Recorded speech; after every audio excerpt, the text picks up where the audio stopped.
Shpejtësi më e madhe sa jo e lejuar, zhurmë gjatë orëve të natës dhe rrezik permanent për kombësorët janë shqetësime që raportojnë banorët që gravitojnë rreth bulevardit Vido Smilevski Bato, e njohur si rruga industriale.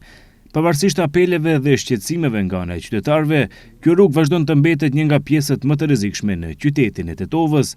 Disa pengesa kundër zhvillimit të shpejtësisë që janë vendosur para më shumë se 5 vitesh, tani më janë shkatëruar dhe shoferët e papërgjegjshëm përsëri kanë filluar që të shtojnë shpejtësinë. Nga sektori i punëve të brendshme të Tetovës thonë se vendosja, mirëmbajtja dhe projektet për rritjen e sigurisë në komunikacion i takojnë sektorit për komunikacion pranë komunës së Tetovës.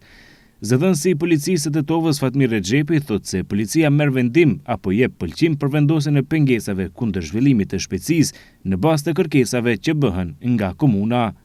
Për këtë gjë janë kompetent organet e veçanërisë lokale, pra komuna, të cilët për çdo ndryshim që duhet të bëhet në infrastrukturën rrugore, në sinjalizimin vertikal apo horizontal, pra kërkojnë nga policia pëlqim dhe të projektit dhe pasi që marrin pëlqimin, ata të njëjtit duhet të veprojnë në bazë të atij projektit dhe të vendosin apo të riparojnë këto pengesa. Kështu që nuk më bie të flas për diçka që nuk është në kompetenca tona, kemi një bashkëpunim të mirëfillt dhe ne si sektor mundohemi që në periudhë sa më të shpejt t'ju japim përgjigje dhe pëlqim që në mënyrë që sa më shpejt edhe ata të intervenojnë dhe të rregullojnë këto pjesë të infrastrukturës. Qytetarët për televizionin Koha thonë se në këtë pjesë mungojnë edhe patrollat policore që do të evitonin vozitjen e shpejtë të shoferëve të papërgjegjshëm, duke evituar kështu edhe rrezikun që paraqitet për kombësorët. Por nga SPB Tetov thonë se gjatë kësaj kohe të verës, paralelisht me shtimin e njerëzve nga ardhja e mërgjimtarëve, rritet edhe nevoja për prezencë të policisë në më shumë pjesë të qytetit. Pjesëtarët të policisë përveç aktiviteteve të rregullta në komunikacion siç janë të paraparë në përpika, gjatë kësaj periudhe kemi edhe mbrëmjet e kulturës verore të Tetovës, kështu që janë të angazhuar për mbajtjen e rendit të qetësisë publike në pjesën qendrore të qytetit, kështu që për shkak të mos paraqitjes së kaosit apo pengesave të mëdha nëpër atë rrugë, në rrugën industriale, pra nuk zhvillohet ndonjë trafik i cili bllokohet gjatë tërë kohës, e njëjta gjë ndodhen në pjesën qendrore të qytetit, siç janë pra tek Unaza e Madhe në mes rrugës Iliria dhe Ilinden,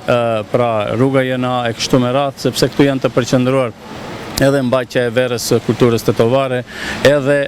janë pjesa më e madhe e objekteve hotelerike ku më së tepërmi frekuentojnë të rinjt. Nga Komuna e Tetovës deri në transmetimin e këtij lajmi nuk patëm përgjigje se pse nuk merren masa për rregullimin e pengesave ekzistuese për zhvillim të shpejtësisë, as nëse do të ketë ndonjë zgjidhje tjetër. Kujtojmë se kohë më parë në rrugën industriale kanë pësuar shumë kombësor, ku ka pasur raste që aksidentet kanë përfunduar edhe në mënyrë tragjike. Pas disa protestave të bëra në vitin 2020, në këtë rrugë u vendosën pengesat, pas çka u ul dukshëm numri i aksidenteve dhe që atëherë ka pasur vetëm një aksident që ka përfunduar me fatalitet. Megjithatë, lind pyetja nëse përsëri duhet të kemi viktima që institucionet t'i qasin seriozisht kësaj problematike, apo do të marrin masa paraprakisht dhe të evitojnë humbjen e jetëve të njerëzve. Në këtë pjesë gravitojnë shumë biznese, xhamia, shkolla fillore dhe një çerdhe, që dëshmojnë qartë lëvizjen e madhe të kombësorëve që bëhet në përditshmëri. Gjithashtu, për momentin edhe semaforët të shkolla Kirili dhe Metodi janë jashtë funksionit.